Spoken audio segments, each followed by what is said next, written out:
Você já está pensando nas eleições lá de 2022? Pois neste vídeo você vai saber quais são as primeiras regras, que aqui eu vou chamar de alavancas. Pois o que você vai aprender aqui nesse vídeo é o que você deve fazer, o que você deve preparar para alavancar aí o seu projeto político. Isso é fundamental para quem quer se eleger e eu acredito que aí seja o seu caso, não é verdade? Pois então, a primeira alavanca é começar o mais cedo que você puder, mas também não fique pensando aí, se você começar agora, se você começar hoje, você vai estar muito à frente dos seus adversários. É porque, pode acreditar, tem adversário seu que já começou a preparação para 2022 lá atrás, já há alguns anos. Mas é lógico que a grande maioria, e sorte sua, né, só vai começar a se mexer em 2022, no ano da eleição. Nesse vídeo aqui você vai aprender quais são as principais alavancas que você deve preparar para iniciar o seu projeto, olhando lá para as eleições de 2022. Eu sou Edu Iocomias, esse aqui é o canal Hora do Voto e é sobre isso que nós vamos conversar agora. Mas antes, é lógico, já vou pedir para você se inscrever no canal e ativar o sininho da notificação. Porque assim você vai ser sempre avisado e lembrado quando eu postar vídeos novos, aqueles conteúdos que eu produzo exclusivamente para ajudar no seu projeto. Beleza? Ok, então vamos começar. Mas por onde começar? A primeira tarefa é entender a grande insatisfação do eleitor com relação aos nossos políticos, o que leva naturalmente à grande rejeição que os políticos estão vivendo e sofrendo hoje. Nós conseguimos perceber isso mais claramente nas eleições municipais do ano passado. Em muitos municípios, o grande vencedor não foi o candidato eleito, mas a abstenção, ou seja, o número de brasileiros que não foram votar. No Rio de Janeiro, por exemplo, quem é que foi o prefeito eleito? Eduardo Paes, com 974.804 votos. Ganhou a eleição, mas ficou atrás da abstenção que somou mais de 1.720.000. Agora, se somar essa abstenção com os votos nulos, mais os votos em branco, esse número sobe para mais de 2.300.000 pessoas que não foram votar. Nesse caso, o primeiro lugar ficou para os brasileiros insatisfeitos com os políticos. E isso não sou eu que estou falando, tá? São dados oficiais do TSE, Tribunal Superior Eleitoral. Agora vamos ver o caso de Goiânia, capital de Goiás. Maguito Vilela se elegeu prefeito, com 217.100 e tantos votos. Mas se considerar os números, ele também perdeu para a abstenção, que chegou a mais de 356.000 eleitores que não foram votar. Resumindo, segundo o TSE, no primeiro turno das eleições de 2020, o Brasil alcançou a maior taxa de abstenção na história do país. Mais de 34.200.000 brasileiros não foram votar. Um recorde histórico. Um recorde que acende a luz vermelha para os políticos. 23,14% do eleitorado fez questão de manifestar a sua insatisfação com a nossa classe política. Isso sem contar, eu repito, hein, com os que votaram nulo e votaram em branco. Aí esse número vai subir muito mais. Tudo bem, você pode até dizer para mim que muitos eleitores não foram votar por conta da pandemia do Covid-19. Eu acredito sim que em alguns casos isso aconteceu. Mas na maioria dos casos, eu acho que foi uma decisão consciente do eleitor que fez questão de manifestar o seu desgosto pelos nossos candidatos. Eu conheço algumas pessoas que disseram que não iam votar com medo dos riscos da contaminação, da aglomeração. Mas essas mesmas pessoas, elas foram para restaurantes, para shoppings, bares e agora nas férias estão todas lá na praia. Então não foi exclusivamente o medo da contaminação e da aglomeração. Eu acredito que a maioria não foi votar por conta da sua insatisfação, do seu descontentamento com os políticos e com os candidatos. Isso, gente, é compreensível. E a culpa não é do eleitor, não é do cidadão brasileiro. A culpa não é nossa. A culpa é dos políticos, a culpa é dos candidatos. Porque, olha, não todos, tá certo, mas a maioria não cumpre o que promete, some depois das eleições, não consegue ter uma mensagem interessante e que desperte a atenção do eleitor, não apresenta propostas compatíveis com a realidade das pessoas. Tem muitos desses candidatos que não conseguem nem ouvir e nem respeitar as reais necessidades que essas pessoas estão apresentando. Nós vemos aí nas campanhas eleitorais uma grande maioria de candidatos que não sabe se apresentar, que não sabe se comunicar com o eleitor. E sabe qual é uma das principais razões para que isso acontece? É porque esses candidatos não sabem, não conhecem de verdade o que o eleitor está querendo, o que ele está pensando, o que ele está precisando. Então esse é o primeiro cenário que você tem que considerar e analisar. O eleitor está atento, está desconfiado, insatisfeito e está mais seletivo. Olha, ele pode até tratar bem você e ouvir as suas propostas. Mas isso não significa que ele acreditou e vai apoiar ou vai votar em você. Ele apenas foi educado com você. Talvez ele até concorde com tudo que você fala, mas é só para encurtar a conversa e para você poder ir embora mais cedo. Considerando então esse cenário, qual é a primeira alavanca que você deve preparar? Trabalhar para ganhar a atenção do eleitor.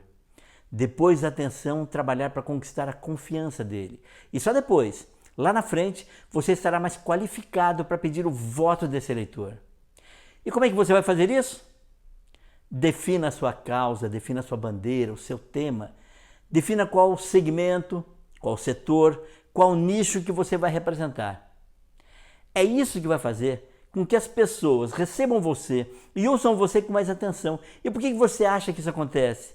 Porque nesse caso você vai estar falando sobre temas que interessam diretamente aquele grupo de pessoas, aquelas pessoas.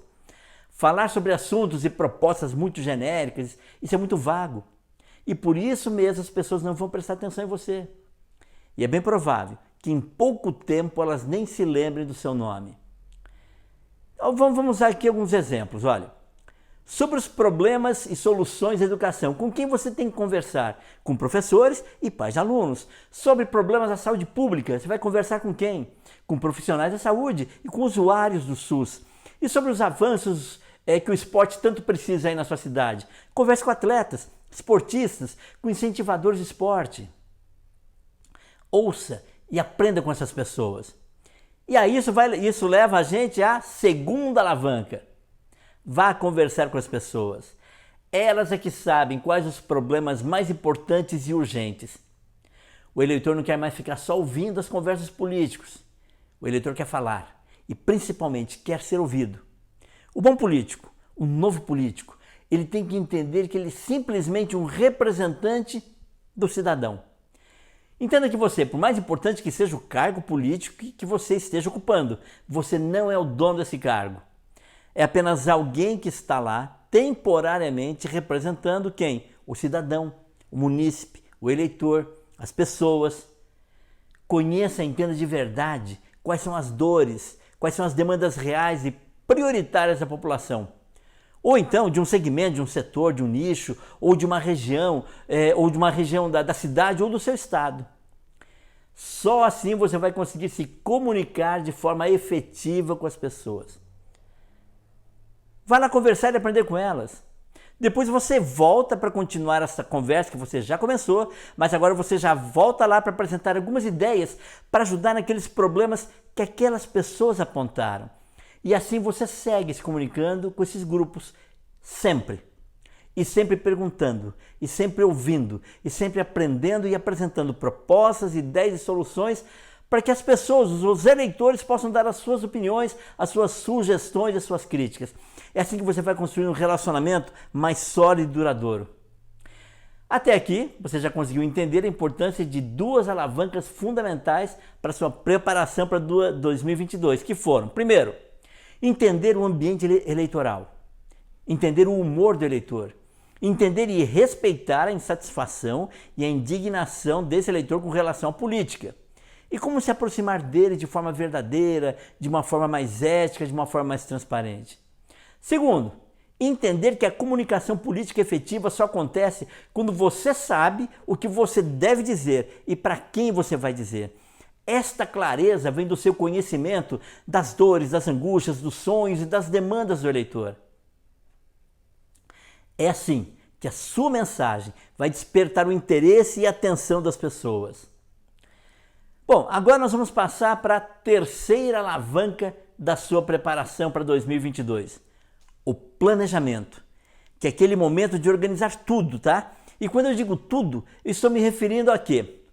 A estabelecer uma meta de votos, a detectar qual a sua região de influência, a definir quantos e em quais municípios você precisa estar presente, mapear quantas lideranças você tem e quantas você ainda vai precisar, Você vai ter que definir metas, definir tarefas, definir os responsáveis pelas tarefas, definir prazos para essas tarefas serem realizadas, estabelecer prazos para as metas serem alcançadas, listar todos os recursos que você vai precisar para a realização desse planejamento. E olha, aqui eu vou trazer para você um ponto também muito importante para o seu planejamento, que é o seguinte: levantar os pontos fortes, os pontos fracos da equipe e os seus também. Levantar as ameaças e as oportunidades do universo eleitoral onde você vai agir e vai trabalhar. Essa aí é uma ferramenta de gestão de desempenho conhecida como análise SWOT ou análise FOFA. A matriz FOFA é a versão brasileira da matriz SWOT e cujas letras significam o seguinte: força, oportunidades, fraquezas e ameaças. Mas tranquilo, tá? Eu vou gravar um vídeo explicando melhor como essa ferramenta funciona, como é que ela vai poder ajudar você. Nesse vídeo que eu vou gravar, você vai aprender como utilizar isso aí, como utilizar esse método, essas ferramentas e como isso vai ajudar você na elaboração do seu planejamento e até na definição de objetivos e de metas. Por isso, é importante você se inscrever no canal e ativar o sininho de notificação para você ser avisado quando eu postar esses vídeos novos. Combinado? Vamos lá para a quarta alavanca. Prepare o mapa das suas lideranças. Quem são essas suas lideranças, onde estão, o que fazem, qual é o potencial de cada uma delas, qual foi o resultado que produziram para você na campanha passada. É lógico, isso se for seu caso, né? Se você já disputou a eleição de deputado em 2018. Mas se for a primeira vez que você vai para uma disputa, campanha de deputado, comece também a identificar quais lideranças você já tem e quantas mais você precisa para agregar aí no seu projeto. E da mesma maneira, prepare o seu mapa das lideranças. E muito importante, não adianta só mapear as lideranças e identificar onde estão essas lideranças. Você tem que se comunicar com elas o tempo todo, constantemente. Elas precisam sempre receber informações sobre você, o seu trabalho e a sua atuação. Sem isso, elas não conseguem nem conversar com os eleitores. As lideranças precisam de subsídio de informação. O ideal é que todos caminhem juntos na mesma direção. Todas as suas lideranças têm que se sentir parte de um objetivo comum. E olha, eu falei sobre a importância de objetivo comum e de manter a sua equipe motivada no vídeo passado, mas eu estou sugerindo ele aqui no card aqui em cima. Você clica no card e já deixa o vídeo reservado para você assistir depois. Vamos lá para a quinta alavanca. Mostre os resultados que você já conseguiu. Mostre resultados do seu trabalho, dentro ou fora da política. Mas prove para o eleitor que você já fez ou continua fazendo ações que melhoram a vida das pessoas, ou melhoram a vida da cidade, ou de um segmento, ou de um setor, ou de uma região. Os resultados são a prova real, são a parte concreta de que você não fica só na conversa, na promessa, no blá blá blá blá. Você precisa provar para as pessoas que elas podem confiar em você. E não há nada melhor do que apresentar resultados que você já alcançou ou que você ajudou a alcançar. Sabe por que a importância de preparar e acionar todas essas alavancas hoje, praticamente com um ano de antecedência para as próximas eleições? É porque este é o momento certo para você se apresentar para o eleitor. Este é o momento para ir conversar com o eleitor. Este é o momento certo de apresentar suas ideias e propostas para o eleitor. É agora que você deve começar a construir o seu relacionamento com ele. Agora é a hora de plantar. Porque olha, pensa comigo, na época da campanha eleitoral, naquela correria, naquele curto prazo, não dá tempo para você fazer nada disso. A época da campanha eleitoral não é hora de plantar, é hora de colher. E muitos candidatos erram trocando, invertendo essa ordem aí. Resumindo, antecipe tudo que você puder, levante as informações, articule as parcerias, faça a previsão de orçamento, hein? Identifique quais recursos você vai precisar, seja recursos aí de pessoal, de equipamento, de tecnologia, de material, enfim. Antecipe tudo que você puder. E olha, antecipar significa prever, prevenir, avançar, superar e aí abrir vantagem sobre os seus concorrentes. Antecipar. Esta é a alavanca que resume tudo que nós conversamos até agora nesse vídeo. Beleza? Então peço mais uma vez, inscreva-se no canal e olha, já deixa aí o seu like no vídeo. Beleza? Obrigado. Um abraço e sucesso no seu projeto.